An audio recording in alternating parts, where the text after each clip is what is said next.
Friends, ಇನ್ನು ಅಲ್ಲೆಲ್ಲ ಪೂಜೆ ಎಲ್ಲ ಮುಗಿಸ್ಕೊಂಡು ನಾನು ನನ್ನ ಮಗಳು ಗಾಡಿಯಲ್ಲಿ ಹೊರಟಿದ್ದೀವಿ ಮನೆ ಕಡೆಗೆ ಹೋಗ್ತಾ ಇದ್ದೀವಿ. ಇದೇ ತಾವರೆಕೆರೆಯಲ್ಲಿ ಮಾರ್ಕೆಟ್ ಆಗೋಂಥ ರೋಡು, ನಮ್ಮೂರಿಗೆ ಹೋಗೋ ರೋಡ್ ಇದೇನೆ. ಅಂದರೆ ಆ ಕಡೆ ಈ ಕಡೆ ಎಲ್ಲ ನೋಡ್ತಾ ಹೋದರೆ ಇಲ್ಲೆಲ್ಲ ಸಿನಿಮಾ ಶೂಟಿಂಗ್ ಎಲ್ಲ ಆಗುತ್ತೆ. ಸೊ ಚೆನ್ನಾಗಿರುತ್ತೆ ಅದೆಲ್ಲ ಶೂಟಿಂಗ್ ಎಲ್ಲ ನೋಡೋದಕ್ಕೆ. ಇಲ್ಲಿ ಸ್ಪೇಸ್ ಚೆನ್ನಾಗಿರೋದ್ರಿಂದ ತುಂಬ ಶೂಟಿಂಗ್ ಮಾಡ್ತಾರೆ. ಇದು ಬಂದು ಪಟಲಮ್ಮ ದೇವರು ಅಂತ. ಇದೂ ಶುಕ್ರವಾರ ಶನಿವಾರ ಜಾತ್ರೆ ಆಗೋ ಅಂಥದ್ದು. ಇಲ್ಲಿ ಎಷ್ಟು ಚೆನ್ನಾಗಿ ಕಟ್ಟಿದ್ದಾರೆ ನೋಡಿ ದೇವಸ್ಥಾನನ. ನಾವು ಫಸ್ಟ್ ಇದ್ದಾಗ ದೇವಸ್ಥಾನ ಚಿಕ್ಕ ಚಿಕ್ಕ ಗುಡಿ ಇತ್ತು, ಇವಾಗ ದೊಡ್ಡದಾಗಿ ಮಾಡಿದ್ದಾರೆ.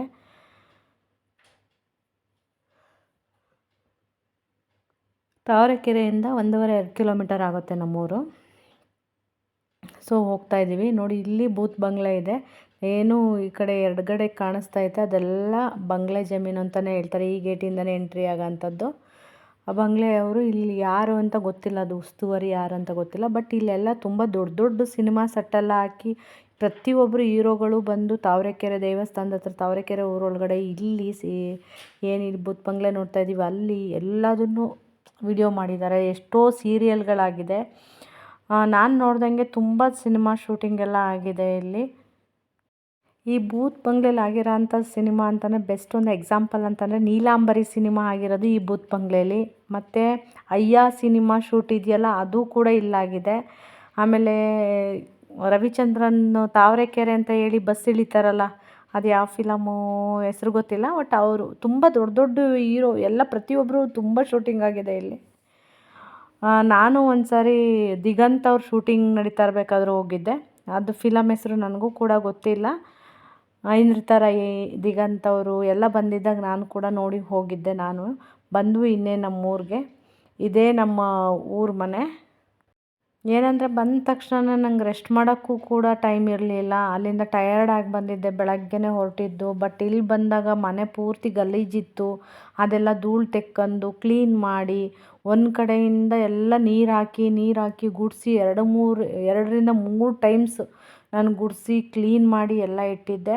ಬಟ್ ಇಲ್ಲಿರೋ ಅಂಥವರು ಹೆಣ್ಮಕ್ಳು ಇರ್ತಾರೆ, ಅವರು ಕೂಡ ಕ್ಲೀನ್ ಮಾಡಲ್ಲ. ನಮ್ಮ ಅತ್ತೆ ನಮ್ಮ ಮಾವ ಯಾರೂ ಕ್ಲೀನ್ ಮಾಡಲ್ಲ.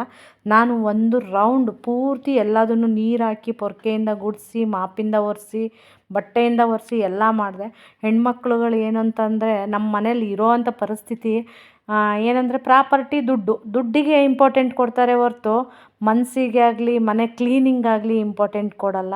ಸೊ ನಾನೆಲ್ಲ ಕ್ಲೀನಿಂಗ್ ಮಾಡಿಕೊಂಡು ಎಲ್ಲ ಮುಗಿಸ್ಕೊಂಡು ಅಲ್ಲಿಂದ ಇನ್ನು ಕುಕ್ಕಿಂಗ್ ಇತ್ತು. 1 ನಿಮಿಷ ಫ್ರೀ ಇರಲಿಲ್ಲ. ಮನೆ ವಿಡಿಯೋ ಮಾಡೋಣ, ಮನೆ ಮುಂಭಾಗ ವಿಡಿಯೋ ಮಾಡೋಣ ಅಂತಂದರೆ ನನಗೆ ಫ್ರೀನೇ ಸಿಕ್ಕಿಲ್ಲ. ಇಡೀ ಮನೆ ಒಂದು ಕಡೆಯಿಂದ ಕ್ಲೀನ್ ಮಾಡಿದ್ದೀನಿ ಫ್ರೆಂಡ್ಸ್.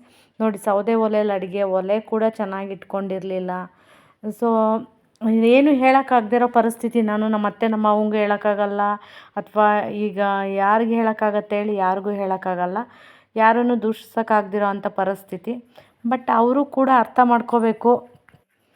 ಯಾರು ಅರ್ಥ ಮಾಡ್ಕೊಳ್ದಿರೋ ಪರಿಸ್ಥಿತಿ. ನಾನು ಒಂದೇ ಹೇಳ್ತೀನಿ, ಏನಂತಂದರೆ ಹೆಣ್ಮಕ್ಳಾಗಲಿ ಅತ್ತೆ ಮಾವ ಆಗಲಿ ಗಂಡ ಆಗಲಿ ಯಾರಾದರೂ ಹೊರಗಡೆಯಿಂದ ಬಂದಿರೋ ಅಂಥ ಹೆಣ್ಮಕ್ಳಿಗೆ ತುಂಬ ಸಪೋರ್ಟ್ ಮಾಡಿ, ಸಪೋರ್ಟಿವ್ ಆಗಿ ನಿಲ್ಲಿ, ಎಲ್ಲ ಟೈಮಲ್ಲೂ ಜೊತೆಗಿರಿ ಅಂತ ಮಾತ್ರ ಹೇಳ್ತೀನಿ ಫ್ರೆಂಡ್ಸ್. ಇನ್ನು ನಾನು ಬಂದಿರೋದು ಪೂಜೆ ಮಾಡಲಿಕ್ಕೋಸ್ಕರ. ಪೂಜೆ ಮಾಡೋದಕ್ಕೆ ನನಗೆ 1 ನಿಮಿಷ ಫ್ರೀ ಇಲ್ಲ. ಫ್ರೀ ಇಲ್ದಿರೋಷ್ಟು ಕೆಲಸ ನೋಡಿ. ಬೆಳಗ್ಗೆ ಬಂದಿದ್ದರಿಂದ ಸಂಜೆ ಹೋಗೋ ತನಕನೂ ನನಗೆ 1 ನಿಮಿಷ ಫ್ರೀ ಇರಲಿಲ್ಲ. ಇಷ್ಟು ಕೆಲಸ ಮಾಡಿದ್ರು ನೆನೆಸ್ಕೊಂಡು ಹೇಳ್ತಾರೆ ಅನ್ನೋಕ್ಕಾಗಲ್ಲ. ಇವರೇ ನಮ್ಮ ಅತ್ತೆ ಫ್ರೆಂಡ್ಸ್ ನೋಡಿ.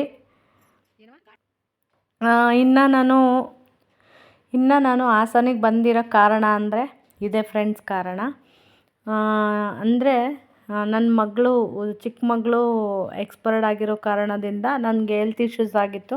ಸೊ ನಮ್ಮ ಅಪ್ಪ ಅಮ್ಮ ಅಕ್ಕ ತಂಗಿರು ನಮ್ಮ ರಿಲೇಟಿವ್ಸ್, ಅಂದರೆ ಅಮ್ಮನ ಕಡೆ ರಿಲೇಟಿವ್ಸ್ ಯಾರ್ಯಾರು ಇದ್ದಾರೆ ಅವರೆಲ್ಲರೂ ನನ್ನ ಹಾಸನಕ್ಕೆ ಬರೋ ಥರ ಮಾಡಿ ಕರ್ಕೊಂಡೋದ್ರು ಹಾಸನಿಗೆ. ಸೊ ಆವಾಗಿನಿಂದ ನಾನು ಅಂದರೆ ನಿಯರ್ಲಿ ಒಂದು 4 ಇಯರ್ಸಿಂದ ನಾನು ಹಾಸನಲ್ಲಿದ್ದೀನಿ. ನಾನು 2019 ನಾನು ಹಾಸನಿಗೆ ಬಂದಿದ್ದು. November 22 ಹಾಸನಿಗೆ ಬಂದಿದ್ದು ನಾನು. ಸೊ ನನ್ನ ಮಗಳು ಎಕ್ಸ್ಪೈರ್ಡ್ ಆದಮೇಲೆ ನನ್ನ ಚಿಕ್ಕ ಮಗಳು ಒಬ್ಬಳು ಎಕ್ಸ್ಪೈರ್ಡ್ ಆದಳು. ಆ ರೀಸನಿಂದ ನನ್ನನ್ನು ಕರ್ಕೊಂಡು ಬಂದರು. ಇಲ್ಲಿ ಯಾರೂ ಕೇರ್ ಮಾಡ್ತಾ ಇರಲಿಲ್ಲ ಅನ್ನೋ ದೃಷ್ಟಿಯಿಂದ ಕರ್ಕೊಂಡು ಬಂದರು ನನ್ನ ಅಪ್ಪ ಅಮ್ಮ. ನಾನು ಅವಾಗವಾಗ ಬರ್ತಾಯಿರ್ತೀನಿ ನಮ್ಮ ಅತ್ತೆ ಮನೆಗೆ. ಅಂದರೆ ನನ್ನ ಮಗಳು, ದೊಡ್ಡ ಮಗಳು ನಾನೇ ಓದಿಸ್ತಾ ಇರೋದ್ರಿಂದ ಅವಳದು ಎಜುಕೇಷನ್ ನೋಡಿಕೊಂಡು, ಜೊತೆಗೆ ಅಲ್ಲಿ ಯಾವತ್ತೂ ರಜಾ ಇರುತ್ತೆ. ಇಲ್ಲಿ ಏನಾದರೂ ಹಬ್ಬ ಕಾರ್ಯ, ನಾನೇನಾದರೂ ದೇವ್ರ ಕಾರ್ಯ ಮಾಡಬೇಕು ಅಂದಾಗ ನನ್ನ ಚಿಕ್ಕ ಮಗಳು ಬರ್ಡೇ ಅಥವಾ ಅವಳು ಎಕ್ಸ್ಪೈರ್ಡ್ ಆದ ಡೇಟು ಈ ಟೈಮ್ಗಳಲ್ಲಿ ಪ್ರತಿ ವರ್ಷವೂ ಬರ್ತೀನಿ ನಾನು ಮಿಸ್ ಇಲ್ದಂಗೆ. ತಾವರೆಕೆರೆಗೆ ಬಂದು ಹೋಗ್ತೀನಿ. ಇನ್ನು ಅಲ್ಲೂ ಕೂಡ ಪೂಜೆ ಆಯಿತು. ಇನ್ನು ಇಲ್ಲಿ ನಾಗರ ಪೂಜೆ ಮಾಡಬೇಕಲ್ವ, ಅದಕ್ಕೆ ಸಂಜೆ ಆಯಿತು. ಇಲ್ಲಿ ಮಾಡೋದೇ 6:30 ಮೇಲೆ. ಸ್ವಲ್ಪ 6:30 ಮೇಲೆ ಇನ್ನೂ ಬೆಳಕಿತ್ತು, ಅದರಿಂದ ಸ್ವಲ್ಪ ವೀಡಿಯೋ ಮಾಡಲಿಕ್ಕಾಯಿತು. ಕತ್ಲಾಗಿದ್ದರೆ ಆಯ್ತಾ ಇರಲಿಲ್ಲ. ಈ ವರ್ಷ ನಾವು ರಿಟರ್ನ್ ಹಾಸನಕ್ಕೆ ಬರಬೇಕಾಗಿರೋದ್ರಿಂದ ಸ್ವಲ್ಪ ಎಲ್ರಿಗೂ ಬೇಗ ಬೇಗ ಹೇಳಿ ಬೇಗ ಬೇಗ ಪೂಜೆ ಮಾಡ್ತಾಯಿದ್ದೀವಿ. ನಾಗರ ಪೂಜೆ ಗೊತ್ತಲ್ವ ನಿಮಗೆ. ನಾನು ಹಾಸನಿಂದನೇ ತಂಬಿಟ್ಟೆಲ್ಲ ಮಾಡ್ಕೊಂಡು ಬಂದಿದ್ದೆ. ಅಂದರೆ ಹಸಕಿ ಟಮಟ ಚಿಗ್ಲಿ ಎಲ್ಲ ಮಾಡ್ಕೊಳ್ತೀವಿ. ಅಲ್ಲಿ ಯಾರ್ಯಾರು ನಾಗರ ಮಾಡ್ತಾರೆ ಅವರೆಲ್ಲ ಅವರು ಬಂದ್ಬಿಟ್ಟು ನಮ್ಮ ಚಿಕ್ಕತ್ತೆಯರು, ಅಂದರೆ ನಮ್ಮ ಮಾವ ಇದ್ದಾರಲ್ಲ, ನಮ್ಮ ಮಾವನ ತಮ್ಮನ ಹೆಂಡ್ತಿ, ಅಂದರೆ ನಮ್ಮ ಮಾವದಿರು ಮನೆಯವರು, ಮತ್ತು ನಮ್ಮ ನಾದಿನಿ ಅಂದರೆ ನನ್ನ ಗಂಡನ ತಂಗಿ ಫಸ್ಟ್ನೇವಳು. ಇಷ್ಟು ಜನ ಎಲ್ಲ ಸೇರ್ಕೊಂಡು ಮಾಡ್ತೀವಿ. ಮೊದಲು ಇಡೀ ಊರವರೇ ಸೇರ್ಕೊಂಡು ಮಾಡ್ತಾಯಿದ್ವು.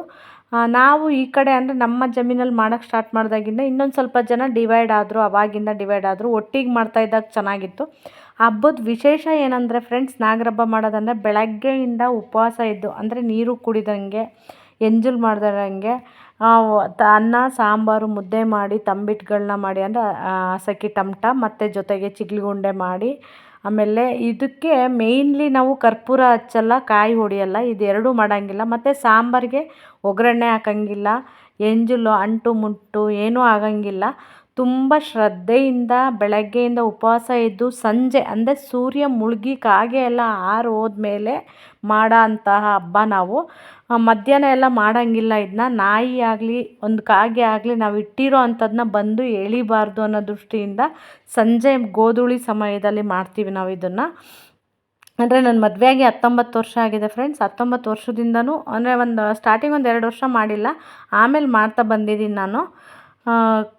ಲೈಕ್ ಇನ್ನು ನಾವು ಪೂಜೆ ವಿಶೇಷ ಇದೇನೆ. ಅಲ್ಲಿನ ತುಪ್ಪ ಹಾಲು ಎಲ್ಲ ಬಿಡೋ ಅಂಥದ್ದಾಗಲಿ. ನಾನು ಈ ವರ್ಷ ಎಸ್ಪೆಷಲಿ ದೀಪ ಹಚ್ಚಿದ್ದೀನಿ ನಾನು, ಚೆನ್ನಾಗಿರಲಿ ಅನ್ನೋದಕ್ಕೋಸ್ಕರ. ನನ್ನ ಮಗಳು ಕೂಡ ಈ ವರ್ಷ ಉಪವಾಸ ಇದ್ಲು. ಇವರೇ ಬಂದು ನನ್ನ ಮಗಳ ಅಪ್ಪ, ಅಂದರೆ ನನ್ನ ಕಟ್ಕೊಂಡಿರೋ ಗಂಡ ಬಂದು ಇವರೇ, ಇವಾಗ ಪೂಜೆ ಮಾಡ್ತಿದ್ದಾರಲ್ಲ ಅವರೇ ಫ್ರೆಂಡ್ಸ್. ಅಲ್ಲಿ ತೋರಿಸ್ಲಿಕ್ಕಾಗಲಿಲ್ಲ, ಎಲ್ಲರನ್ನೂ ಒಬ್ಬೊಬ್ಬರನ್ನೇ ವಿಡಿಯೋ ಮಾಡಿ ತೋರಿಸ್ಲಿಕ್ಕಾಗಲಿಲ್ಲ. ಏನಕ್ಕೆ ಅಂದರೆ ಕತ್ಲಾಗುತ್ತೆ ಅನ್ನೋ ಒಂದು ಭಯ. ಆಮೇಲೆ ಬೇಗ ಬೇಗ ಎಲ್ಲರೂ ಬಂದಿರೋರೆಲ್ಲ ಪೂಜೆ ಮಾಡಬೇಕು, ಜೊತೆಗೆ ಊಟ ಮಾಡಬೇಕು. ಆಮೇಲೆ ಬಸ್ಗಳು ಸಿಗಲ್ಲ, ಹೊರಡಬೇಕು ರಿಟರ್ನು. ನನ್ನ ಮಗಳು ಸೆಕೆಂಡ್ ಇಯರ್ ಆಗಿರೋದ್ರಿಂದ ಅವಳಿಗೆ ಕಾಲೇಜಿಗೆ ಟ್ಯೂಷನ್ಗೆ ಎರಡಕ್ಕೂ ರಜಾ ಕೊಡಲ್ಲ, ಅದು ಪ್ರೆಸರು. ಅದೇ ದೃಷ್ಟಿಯಿಂದ ಸ್ವಲ್ಪ ಬೇಗ ಬೇಗ ಪೂಜೆ ಮಾಡಿ ಒಬ್ಬೊಬ್ಬರನ್ನೇ ಇಂಟ್ರಡ್ಯೂಸ್ ಮಾಡೋಕ್ಕಾಗಲಿಲ್ಲ. ನೆಕ್ಸ್ಟ್ ಟೈಮ್ ಏನಾದರೂ ಆ ಥರ ಆಪರ್ಚುನಿಟಿ ಸಿಕ್ಕರೆ ಒಬ್ಬೊಬ್ಬರನ್ನೇ ನಿಮಗೆ ಪರಿಚಯ ಮಾಡಿಕೊಡ್ತೀನಿ. ಎಲ್ಲರೂ ಪೂಜೆ ಮುಗಿದ್ಮೇಲೆ ಫ್ರೆಂಡ್ಸ್, ಯಾರೆಲ್ಲ ಹೋಗಿರ್ತೀವಿ ಅವರೆಲ್ಲ ಅಲ್ಲೇ ಹೊಲದಲ್ಲಿ, ಅಂದರೆ ನನ್ನ ಮಗಳು ಕೂತ್ಕೊಂಡಿದ್ದಾಳಲ್ಲ ಅಲ್ಲೇ ಕೂತ್ಕೊಂಡು ಊಟ ಮಾಡೋ ಅಂಥದ್ದು. ನಾವು ಊಟ ಮಾಡೋ ಅಷ್ಟರೊಳಗೆ ತುಂಬ ಕತ್ಲಾಗ್ಬಿಡ್ತು. ಅದನ್ನು ವಿಡಿಯೋ ಮಾಡಿದೆ, ಬಟ್ ಕಾಣಿಸ್ಲಿಲ್ಲ ನಾನು ವಿಡಿಯೋ ಮಾಡಿದಾಗ. ಆಮೇಲೆ ಇನ್ನೊಂದು ವಿಶೇಷ ಅಂದರೆ ಬೆರಣಿಯಿಂದ ಬೆಣ್ಣೆ ಹಾಕಿ ಬೆಣ್ಣೆ ಆರತಿ ಮಾಡಬೇಕು ಇಲ್ಲಿ, ಅದೇ ವಿಶೇಷ. ನೋಡಿ ಎಲ್ಲ ಬೆಣ್ಣೆ ಹಾಕ್ಕೊಂಡು ಬೆರಣಿಗೆ ಪೂಜೆ ಮಾಡ್ತಾಯಿದ್ದಾರೆ. ಇಷ್ಟೆಲ್ಲ ಚೆನ್ನಾಗಿರುತ್ತೆ ಅಲ್ಲೆಲ್ಲ ಮಾಡಿದಾಗ. ಮನಸ್ಸುಗಳು ಚೆನ್ನಾಗಿದ್ದಾಗ ಒಟ್ಟಿಗೆ ಸೇರಿ ಮಾಡಿದ್ರೆ ತುಂಬ ಚೆನ್ನಾಗಿ ಬರುತ್ತೆ ಹಬ್ಬ ಅಂತ ಹೇಳಿ. ನೋಡಿ ಊಟ ಮಾಡೋವಂಥದ್ದು ಕಾಣಿಸ್ತಾ ಇಲ್ಲ, ಎಲ್ಲ ರೌಂಡಾಗಿ ಕೂತ್ಕೊಂಡು ಊಟ ಮಾಡ್ತೀವಿ ಆ ಪ್ರಸಾದನ. ಇನ್ನು ತಿಂದೆಲ್ಲ ಆದಮೇಲೆ ನಾವು ಹೊರಟಿದ್ದೀವಿ, ನಾನು ನನ್ನ ಮಗಳು.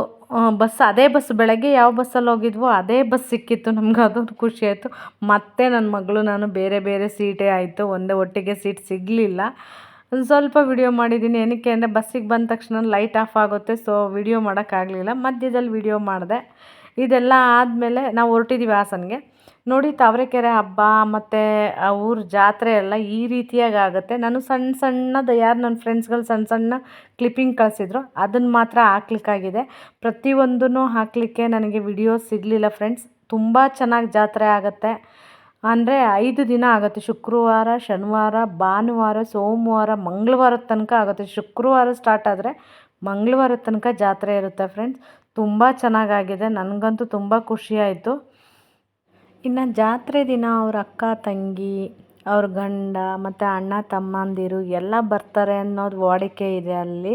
ಆಮೇಲೆ ಕಂಬದ್ರಾಯನ ಕರ್ಕೊಂಡು ಬಂದು ಮಾರಮ್ಮ ತಾಯಿಗೆ ಮದುವೆ ಮಾಡಿಸೋದಿರ್ಬೋದು. ಇದು ಸ್ಕೂಲ್ ಗ್ರೌಂಡಲ್ಲಿ ಸುತ್ತುಡಿತಾ ಎಲ್ಲರೂ ಬಾಳೆಹಣ್ಣೆಲ್ಲ ಹಾಕ್ತಾ ಗ್ರೌಂಡ್ ಹೊಡಿದೆ, ಅದು ಪೂಜೆ ಮಾಡ್ತಾರೆ ಅಲ್ಲಿ. ತುಂಬ ಸಾಂಪ್ರದಾಯಿಕವಾಗಿ ಪೂಜೆ ಮಾಡ್ತಾರೆ. ಜಾತ್ರೆ ಅಂದರೆ ಮಂಗಳವಾರದ ದಿನ ತುಂಬ ಚೆನ್ನಾಗಾಗುತ್ತೆ. ಸೋಮವಾರ ದಿನ ಆರತಿ ಇರುತ್ತೆ. ಸೋಮವಾರ ರಾತ್ರಿ ದೊಡ್ಡ ಕೊಂಡ, ಇನ್ನು ಆರತಿ ಇರೋ ರಾತ್ರಿ ದಿನ ಕೊಂಡಕ್ಕೆಲ್ಲ ರೆಡಿ ಮಾಡ್ತಾರೆ. ದೊಡ್ಡ ಕೊಂಡ ಬಂದು 12 ಹೆಜ್ಜೆ 13 ಹೆಜ್ಜೆ ಕೊಂಡ ಆಗುತ್ತೆ. ಅದು ನೋಡಲಿಕ್ಕೆ ಒಂದು ಚೆಂದ ಇರುತ್ತೆ, ತುಂಬ ಚೆಂದ ಇರುತ್ತೆ. ಮಾರಮ್ಮ ತಾಯಿ ಅಲಂಕಾರ ಆಗಿರಬಹುದು, ನೋಡಿ ಎಷ್ಟು ಚೆನ್ನಾಗಿ ಮಾಡಿದ್ದಾರೆ ಮಾರಮ್ಮ ತಾಯಿ ಅಲಂಕಾರನ. ತುಂಬ ಚೆನ್ನಾಗಿ ದೇವ್ರುಗಳನ್ನ ಒಂದೊಂದು ದೇವ್ರುಗಳನ್ನ ಎಷ್ಟು ಚೆನ್ನಾಗಿ ಪೂಜಿರ್ತಾರೆ. ಅಡ್ಡೆ ಹೊರೋರು ಇರ್ಬೋದು, ಆಮೇಲೆ ಕುಡ್ಜ ಅಂತ ಹೇಳ್ತಾರಲ್ಲ ಅದು ಇರ್ಬೋದು. ಪ್ರತಿಯೊಂದು ಅಲಂಕಾರ ತುಂಬ ಚೆನ್ನಾಗಿರುತ್ತೆ ಫ್ರೆಂಡ್ಸ್, ನೋಡಲಿಕ್ಕೆ 2 ಕಣ್ಣು ಸಾಲದು. ಎಲ್ಲ ದೇವ್ರುಗಳ್ನೂ ಉದ್ದಕ್ಕಿಟ್ಟಿರ್ತಾರೆ. ಕೊಂಡ ಬಂದು ಎಷ್ಟು ಚೆನ್ನಾಗಿ ಉದ್ದ ಇದೆ ಅಂತಂದರೆ ನೋಡಿ, ಎಷ್ಟು ಉದ್ದ ಇದೆ. ಮಾರಮ್ಮ ತಾಯಿ ದೇವಸ್ಥಾನದ ಮುಂದೆನೇ ಹಾಕೋಂಥದ್ದು ದೊಡ್ಡ ಕೊಂಡ ಇದೆ. ಅದ್ರ ಮುಂದೆ ಬಂದ್ಬಿಟ್ಟು ದೊಡ್ಡ ಉಯ್ಯಾಲೆ ಇದೆ. ಅದು ಪದ್ಧತಿ ಏನು ಅಂತಂದರೆ, ಆ ಜಾತ್ರೆ ಟೈಮಲ್ಲಿ ಮಾರಮ್ಮ ತಾಯಿ ಖುಷಿಯಲ್ಲಿ ಬಂದು ಆ ಉಯ್ಯಾಲೆ ಮೇಲೆ ಕುತ್ಕೊಂಡು ಉಯ್ಯಾಲೆ ತೂಗ್ತಾರೆ ಅಂತ ಮಿಡ್ ನೈಟಲ್ಲಿ ಯಾರೂ ಹೋಗಲ್ಲ. ಹಿಂದಿನವರು ನನಗೆ ಹೇಳಿರೋಂಥ ಕತೆ. ಇವಾಗ ಅದು ಚಿಕ್ಕ ಕತೆ ಅಲ್ಲ, ತುಂಬ ದೊಡ್ಡ ಕತೆ ಇದೆ. ಇನ್ನೊಂದು ಸರಿ ಯಾವಾಗಾದರೂ ವಿವರಿಸ್ತೀನಿ ಫ್ರೆಂಡ್ಸ್ ಅದನ್ನು. ತುಂಬ ಚೆನ್ನಾಗಿದೆ ಅದರದ್ದು ಕತೆ. ಮಿಡ್ ನೈಟಲ್ಲೆಲ್ಲ ಒಬ್ಬರು ಮನೆ ಹತ್ರ ಹೋಗಿ ತುಳಿಯೋದಿರ್ಬೋದು. ಆಮೇಲೆ ಒಬ್ಬರು ವ್ಯಕ್ತಿ ಬಂದ್ಬಿಟ್ಟು ಆ ಮನೆತನಕ್ಕೆ ಸಂಬಂಧಪಟ್ಟವ್ರೊಬ್ಬರು ಕಂಬದ್ರಾಯನ್ನು ಹೋಗಿ ತೊಗೊಬಂದು ಮಾರಮ್ಮ ತಾಯಿಗೆ ಮದುವೆ ಮಾಡ್ಸೋಕ್ಕೋಸ್ಕರ ಅದನ್ನು ತಂದು ಇಟ್ಟು 9 ದಿನ ದೀಪ ಇಟ್ಟು 9 ನವರಾತ್ರಿಗಳಲ್ಲಿ 9 ಅಲಂಕಾರ ಮಾಡ್ತಾರೆ ಫ್ರೆಂಡ್ಸ್. ಅದಂತೂ ನೋಡೋದಕ್ಕೆ 2 ಕಣ್ಣು ಸಾಲದು. ನೋಡಿ, ರಾತ್ರಿ ಹೊತ್ತು ನಡೆಯೋಂಥದ್ದು ಇದೆಲ್ಲ. ತುಂಬ ಇಡೀ ರಾತ್ರಿ ಸಾಂಪ್ರದಾಯಿಕವಾಗಿ ತುಂಬ ಚೆನ್ನಾಗಿ ಶಾಸ್ತ್ರಗಳನ್ನ ಮಾಡ್ತಾರೆ. ಅದನ್ನು ವಿವರಿಸೋಕ್ಕೆ ಏನಿಲ್ಲ ಅಂದ್ರೂ 1 ದಿನ ಆದರೂ ಸಾಕಾಗಲ್ಲ, ಅಷ್ಟು ಕತೆ ಇದೆ. ಕೇಳ್ತಾ ಇದ್ರೆ ಇನ್ನೂ ಕೇಳಬೇಕು ಅನ್ನೋಷ್ಟು ಇರುತ್ತೆ. ನೋಡಿ, ಕೊಂಡಕ್ಕೆ ಎಷ್ಟು ಜನ ಸೇರುತ್ತೆ ಅಂದರೆ ತುಂಬ ಜನ ಸೇರುತ್ತೆ ಫ್ರೆಂಡ್ಸ್. ಅಲ್ಲಿ ಜನ ಕಾಲಿಡೋಕ್ಕೂ ಸಹ ಆಗಲ್ಲ, ಅಷ್ಟು ಜನ ಇರುತ್ತೆ. ಅಲ್ಲಿ ಒಂದು ಕಲ್ಲು ಎಸ್ದ್ರೂ ಕಲ್ಲು ಕೆಳಗಡೆ ಇಳಿಯಲ್ವೇನೋ ಆ ರೀತಿ ಜನ ಇರ್ತಾರೆ. ತುಂಬ ಜನ ಇರ್ತಾರೆ. ನಾವೆಲ್ಲ ಕೊಂಡದ ಹತ್ರ ಅಷ್ಟು ವರ್ಷ ನಾನು ತಾವರೆಕೆರೆಯಲ್ಲಿದ್ದಾಗ ಕೊಂಡದ ಹತ್ರ ಹೋಗಿ ನೋಡೋಕ್ಕಾಯ್ತಲ್ಲ, ಹಂಗೆ ದೂರ ನೋಡಿ ಮಹಡಿ ಮೇಲೆಲ್ಲ ಎಷ್ಟು ನಿಂತ್ಕೊಂಡಿದ್ದಾರೆ.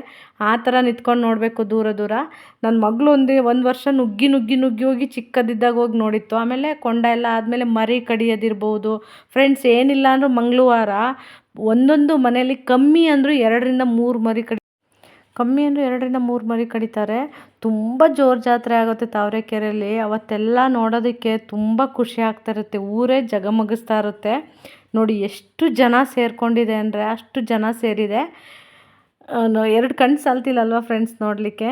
ಇದೆಲ್ಲ ಆದಮೇಲೆ ಸಂಜೆ ಒಂದು 4 ಗಂಟೆ 5 ಗಂಟೆಗೆ ಪರ್ಸೆ ಅಂತ ಆಗುತ್ತೆ. ಅಂದರೆ ನಾವು ಜಾತ್ರೆ ಅಂತ ಹೇಳ್ತೀವಿ, ಆದರೆ ಅಲ್ಲಿ ಪರ್ಸೆ ಅಂತ ಹೇಳ್ತಾರೆ. ಅಂದರೆ ಒಂದು ಸ್ಕೂಲ್ ಗ್ರೌಂಡಲ್ಲಿ ಪರ್ಸೆ ಆಗೋ ಅಂಥದ್ದಲ್ಲಿ ಅಲ್ಲೂ ಅಂತೂ ಜನ ನುಗ್ಲು. ಅಂದರೆ ನಾನು ಅಲ್ಲಿರುವಾಗ ನನ್ನ ಹತ್ರ ಸ್ಮಾರ್ಟ್ ಫೋನ್ ಇರಲಿಲ್ಲ ಫ್ರೆಂಡ್ಸ್. ಆವಾಗ ಪ್ರತಿಯೊಂದು ವಿಡಿಯೋ ಮಾಡಲಿಕ್ಕೆ ನಾನು ಪ್ರತಿಯೊಂದು ನೋಡ್ತಿದ್ದೆ, ಕತೆಗಳನ್ನ ಕೇಳ್ತಿದ್ದೆ. ಬಟ್ ಇವಾಗ ಅಲ್ಲಿಲ್ಲ, ಫೋನ್ ಇದೆ, ನನಗೆ ಮಾಡ್ಲಿಕ್ಕೆ ಆಯ್ತಾಯಿಲ್ಲ. ಅಲ್ಲಿ ಟೈಮ್ ಸಾಕಾಗಲ್ಲ, ನಾವು ಅಷ್ಟು ದಿನ ಇರಲ್ಲ, 5 ದಿನ ಇರಲ್ಲ ನಿಮಗೆ ಪ್ರತಿಯೊಂದು ತೋರಿಸೋದಕ್ಕೆ. ಬರೋ ವರ್ಷ ಜಾತ್ರೆ ಬಗ್ಗೆ ವಿವರವಾಗಿ ಹೇಳಿ ಆ ವಿಡಿಯೋಗಳನ್ನ ತೋರಿಸ್ಲಿಕ್ಕೆ ಟ್ರೈ ಮಾಡ್ತೀನಿ ನಾನು ನೆಕ್ಸ್ಟ್ ಇಯರು. ಆವಾಗ ನೀವು ಕೂಡ ಬನ್ನಿ. ಮಂಗಳವಾರ ತುಂಬ ಜೋರು ಜಾತ್ರೆ ಇರುತ್ತೆ. ನೀವು ಕೂಡ ಬಂದು ಖುಷಿಯಿಂದ ಇರಿ ಅಂತ ಹೇಳ್ತಾ ಈ ವಿಡಿಯೋನ ಇಲ್ಲಿಗೆ ಮುಗಿಸ್ತಾ ಇದ್ದೀನಿ ಫ್ರೆಂಡ್ಸ್. ನಿಮಗೆಲ್ಲ ಇಷ್ಟ ಆಗಿದೆ ಅಂತ ಅಂದ್ಕೊಳ್ತಾ ಮುಂದಿನ ವಿಡಿಯೋದಲ್ಲಿ ಸಿಗೋಣ. ಬಾಯ್, ಟೇಕ್ ಕೇರ್.